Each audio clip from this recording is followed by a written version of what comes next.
So you want to be a real estate investor. You want to buy some property in Florida.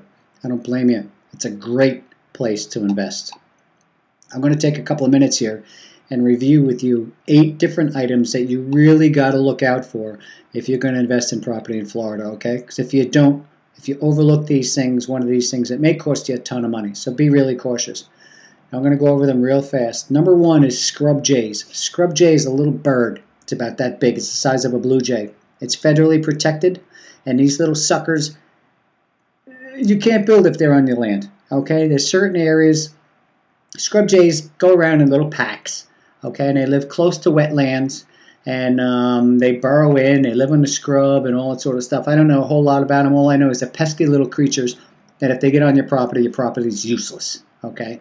Stay away from scrub jay lots. Be cautious. Ask questions if it's a scrub jay. Now you can go to any Florida real estate. Florida counties have their real estate all computerized, okay? You can get all of the information you need online with an internet connection. You can find out about scrub jays, you can find out about zoning, you can find out about lot size requirements, building requirements, you can find out the elevation, and that's just some of the things we're going to look at right now. Number 1, be careful of scrub jays. Don't deal in a scrub jay lot.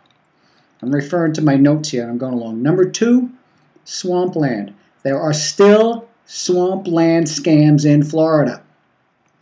Be cautious. Like I said, ask the person you're buying it from what the elevation is, or look online yourself. Don't buy a piece of swamp because it won't do you any good.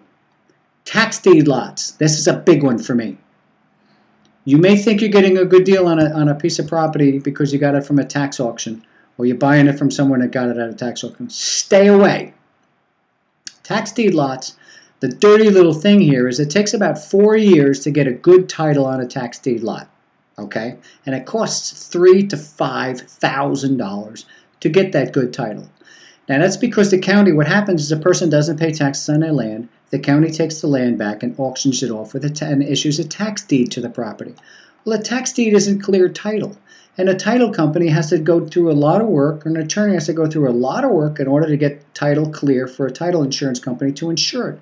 If you can't get title insurance, no bank on the planet is going to lend money on that piece of property because they may have to make sure that the person signing that piece of property over for collateral is the right owner. So be cautious. Don't buy a tax deed lot unless your plan is, 3 to 5 years you're going to build and you're going to go through the hoops and the hurdles and go through the brain damage and the aggravation and the odds that you have to go through and deal with attorneys in order to get title insurance. Why bother?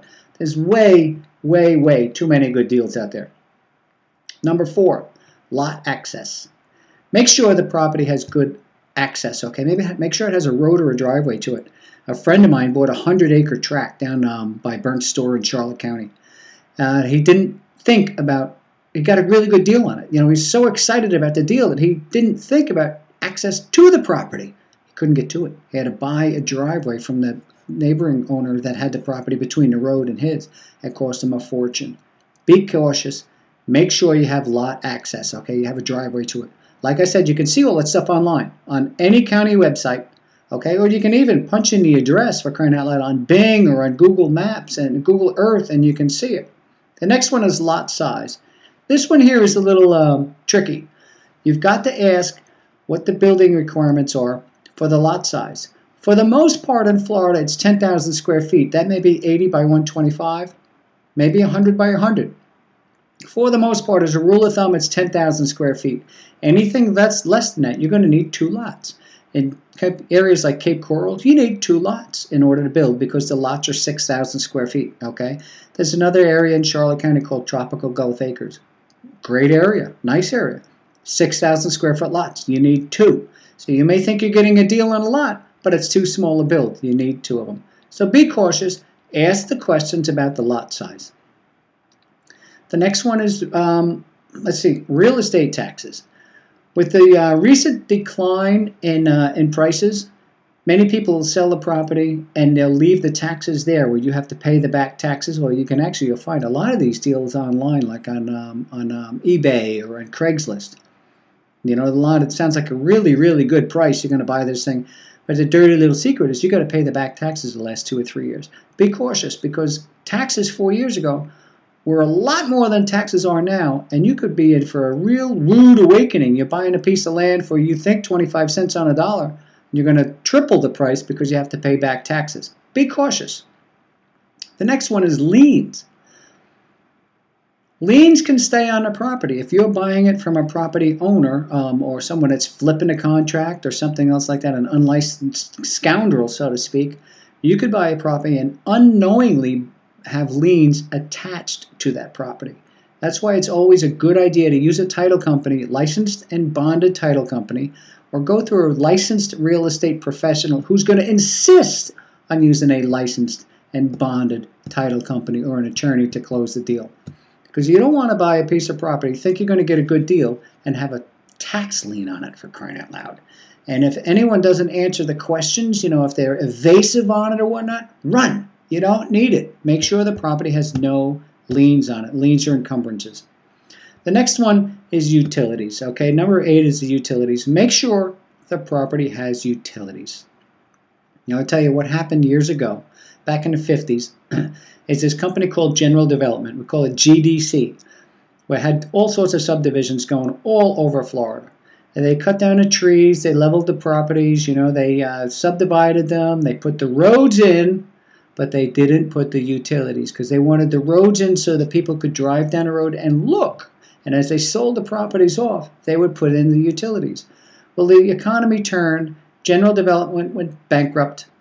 None of that work was done. So there are subdivisions around, and you must ask, and you got to look around. There are subdivisions around that will have the roads in, and it looks good. Some of them even have the water in, but they don't have the utilities, don't have the electricity. And it's very costly to get electricity to your property if it's not there. The lighting companies will run roughly 600 feet, give or take, and they won't charge you anything. After that, they charge you by the foot, and it's very, very costly.